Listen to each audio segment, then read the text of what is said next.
like this. But of course, as we hear from the prosecutor, they were the only ones who had the facts. They were the only ones who had the evidence. Anybody in social media is essentially dangerous because they're feeding a narrative out there that causes people to distrust the police. The procedures that they did, doing this in secret, is what's causing people to distrust the police. Changing their story constantly is causing people to distrust them. Right here where the fire department is, you can see that there's been damage to the building. People are running up the road away from the police now, but people have started mobilizing, getting in their cars and moving to different areas. That's why you can hear the police officers saying that there's buildings being broken into and things like that. So we're just keeping an eye on what's going on right now and bringing you guys updates as they happen. Once again, I'm Joe Biggs with INFOWARS.com. I think Joe just filed a report. I think Joe is just filing a report. There you go. Hey, Joe, what happened with those people that got down in front of the police, Tiananmen Square style? What happened to that? Could you see? To who now? There were some people that were kneeling down in front of the police vehicles, kind of Tiananmen Square style. Scattered. If you can see right up here, there's another large fire back here. Is that on the car? Or is that a different place? Where I was at earlier, yeah. There's another fire over that way right now, and it's much bigger. Hopefully it's not a building. They just started screaming at... I just heard a firecracker or a gunshot. Okay, don't let us get behind your armored vehicles. That's a good idea, guy. So point your sniper rifle at somebody. I just saw the cop shoot something out into those buildings. Bottles back. It's about to get nasty again. Yeah. And it sucks right now too because they're shooting gas, but the wind from time to time gusts right in our direction. Yeah. And you know, the first couple fires that were started, they were definitely started by that tear gas. And exactly. So who knows? Maybe this car was started by that. The buildings, when they shoot them inside a building to get rid of somebody, a fire could start. But there are so many cops out here. I mean, it is mind-blowing. I've never seen this many. This far surpasses August. Yeah. Well, they've been gearing up for a long time for this. They yell at anybody who approaches them. I think it was Saturday Night Live that came on and said, well, we're all awaiting the verdict in Ferguson, but spoiler alert, there's 1,000 cops here. Yeah. You know, it's kind of a foregone conclusion with the military buildup, what they were going to do. They very well knew it. And 100 FBI agents have been sent here as well. Mm-hmm. And then I can't remember how many National Guard they said they were sending. You guys recall? No. I think I heard hundreds of National Guard vehicles and that the National Guard was being activated. Well, it looks like there's a shot from what? Is that Times Square now, it looks like? What's going on there? It looks like people are massing in different areas. If you guys in the control room, if somebody wants to get on the mic and kind of explain, it looks like they're showing somebody with a cut on their head. Probably somebody got hit with a bottle or some other object. But that looks like New York City in Times Square. Hey, Rob, this is Nico. Leanne was here earlier, and she mentioned that she was getting a lot of tweets from people saying that people were massing in Chicago and New York and other major cities around the country. Oh, I see Leanne back there now. She doesn't want to get on camera. In New York? She's done for the night. Negative. If we're still going, she's still going. Nobody gets rest. Well, all I can say is I wish this was one of the clear-cut cases that people were rallying behind. What's that, David? I said I wish this was one of the clear-cut cases. For example, the one in the Walmart in Ohio. That fellow's name was John Crawford, a 22-year-old father who was not engaged in anything criminal. And, of course, we had someone killed just this weekend in a stairwell in a project in New York. And the police commissioner has already come out and said he was not carrying a weapon. He was not doing anything illegal. They just shot him in the chest and did not even call an ambulance. Mm-hmm. I don't know why we can't get people to scream for 100 days in front of the Federal Reserve. Yeah. That's something that is tearing us apart, and it's bigger than any police shooting event. It's bigger because all these police are being controlled from above. Yeah.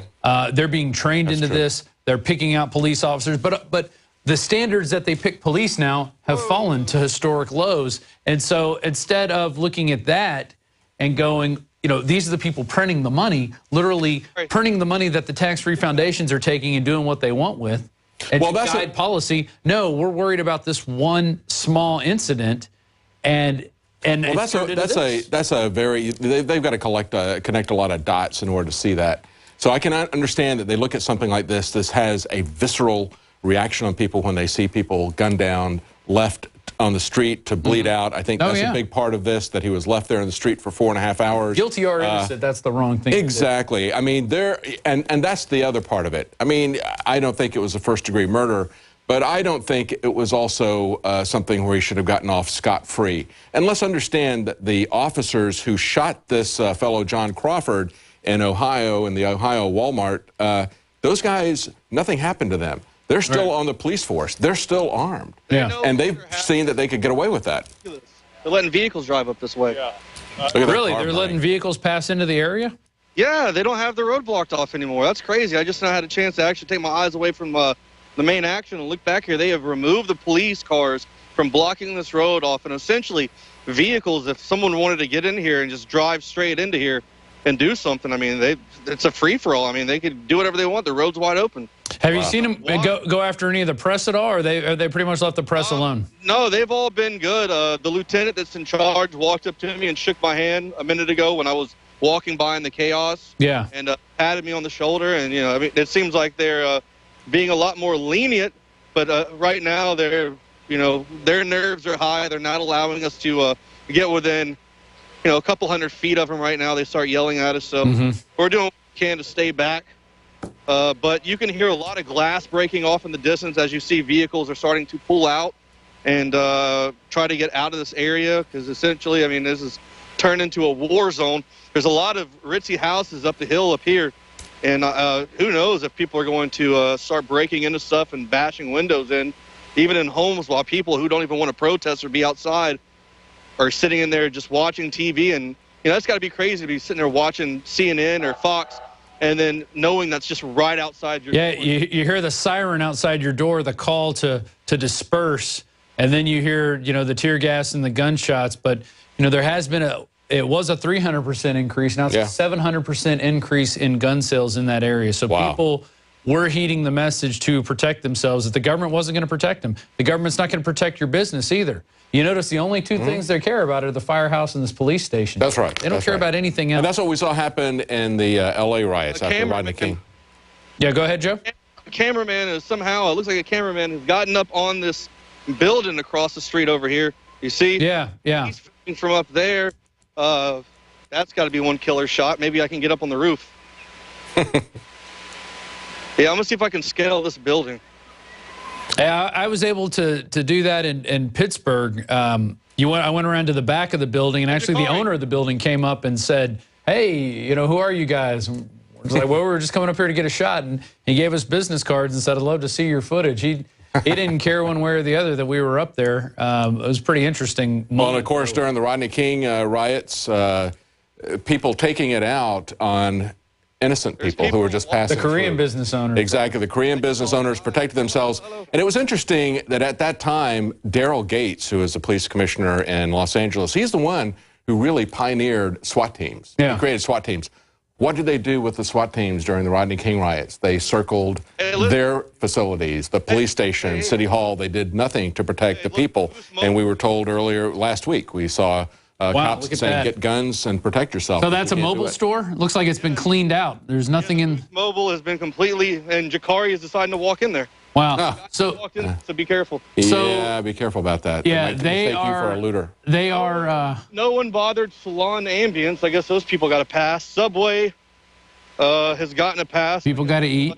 Everyone likes to eat fresh. Yeah, that's right. They didn't want any of that. Eat their fresh gluten bread. They would take a pass on Subway. I got bad word. The Jackson Hewitt Tax Service, there's no broken windows here and nothing else down here. So it looks like the people who got hit were the Boost Mobile thus far.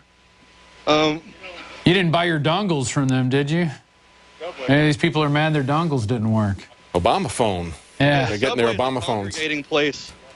It says, we all need your prayers. Well, some of these people need windows now. Wow, now they're showing Ferguson Market and liquor. I can't tell if people are, it looks like people are coming out with items. Yeah, it looks like the looting is beginning over there on, they're hitting the liquor store right now. Yeah. So that's about a 4 to 5 minute drive. I don't foresee us getting in a vehicle and being able to get out of here at this time, but I'm going to try to get on this roof Yeah. So we get some really awesome footage. See if you can survey it. Maybe Jakari can get a good Ustream signal up there. Looks like Black Friday started early. Yeah. People getting 5-finger discounts I got there. so many pants on, I can barely move my leg. There, you know, Joe, they make these things called thermal underwear that you wear underneath your pants. Can you guys see that? Hold on. Yeah. I got to put the phone away for a second. Yeah. Climb up. It looks like you're almost up there.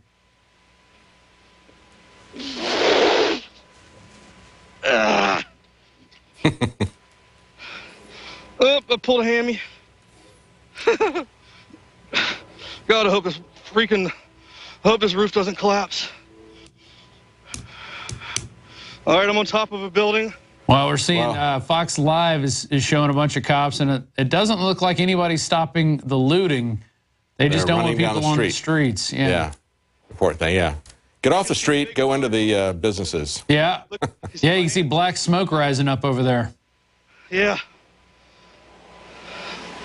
Is Jakari still with you? Yeah, Jakari's behind me right now. Okay. We're across the street from the fire department and the police station. So those fires are behind the police line, it looks like. Is that correct? Yes, they are now. It looks like either a car's on fire, but it's got to be a car with that kind of smoke. It's not your car, is it? You're not over that way. I don't want to confirm nor deny which direction my car is. All right. But yeah, there's say that we're safe. Okay. We see a feed, Joe, from Fox News. It's a car that's burning. I can't tell. Can you tell if that's a civilian car? Or not yet. The first one one of we the militarized saw, cars. Oh, okay, yeah. It is a police car. They got me saying civilian as well because they're acting like it's said police on it. It was definitely a police car. Yeah. The MRAPs are starting to reverse. Yeah, they're turning around and going towards. This place is burning out. Whew. And, you know, people said they weren't going to riot in the Ferguson area. They were, if the rioting was going to take place, they had targeted areas. Joe, how are you monitoring other areas? Are you getting tweets? Are you monitoring police scanners? Or how are you doing? I'm holding the Skype with one hand and the microphone with another, so I haven't looked at my phone since we started this. Okay. Other than about 5 minutes before the whether or not he was. Whoa! Looks like the car just hit the gas can. The tank just exploded. Aim back. Oh yeah. Wow. They're way bigger now. Wow. That's a police car, they said. Yeah. Wow, this is crazy. I can't believe this is America. We're watching this live, and you know, we're approaching 10 o'clock. I guess we should keep going, huh? I mean, it looks like it's now just burning. Tyranny doesn't sleep, and neither shall we. Oh, they waited so long. They drew this out when they could have released this information when they had some daylight, and I think they like the sparklers that rain off of those tear gas canisters. So yeah, they weren't gonna focus. Well, there's a lot of steps along the way we can look at, and we saw it at the time it was happening. We knew that they were not doing things with all their cards on the table. They were taking a very long time to do everything. They wanted this to happen. But the problem is social media. That's right. The problem isn't the way they held their secret tribunal. Yeah. The problem isn't the way all these police forces have been armored up from the Pentagon. That's not. Well, we always see government investigating itself. We see them doing it in secret. Yeah. We see them exonerating themselves. Surprise, surprise. That's a familiar pattern we see over and over again. Mobilize, and we're going to see if we can hit up West Florissant Avenue. Yeah. There's a lot of looting's going on. So we're going to scale back down from this building. Okay. And see what else is going on as well. Do you want us to stay connected while we drive? Or can I disconnect for about 5 minutes? Yeah, disconnect. David seems chomping at the bit. And so I'm going to let him roll with this for a little bit. We've got a report we can go to that Biggs filed. We didn't finish the Leanne McAdoo report. Did she post it yet on the Alex Jones channel? All right, guys. We'll be calling you back in 5 minutes, all right? Got it, Biggs. Okay. We'll be waiting for you. She put it up. Okay, what's the name of that so people can go see it if they want to watch the whole thing? Yeah. Well, go to the Alex Jones channel. Pull that up. And I definitely want to go to the report about the secret army that is there being mounted. It just shows, it's just another example of of all the different types of secret things that are going on with our government. Not just, you know, hey, we're going to have the National Guard out here. Hey, we're having 100 FBI agents. Hey, Homeland Security is coming in. Oh, we also have these contractors that have nothing on them. So you don't even know who they are. That's right. You don't even know what branch of the government.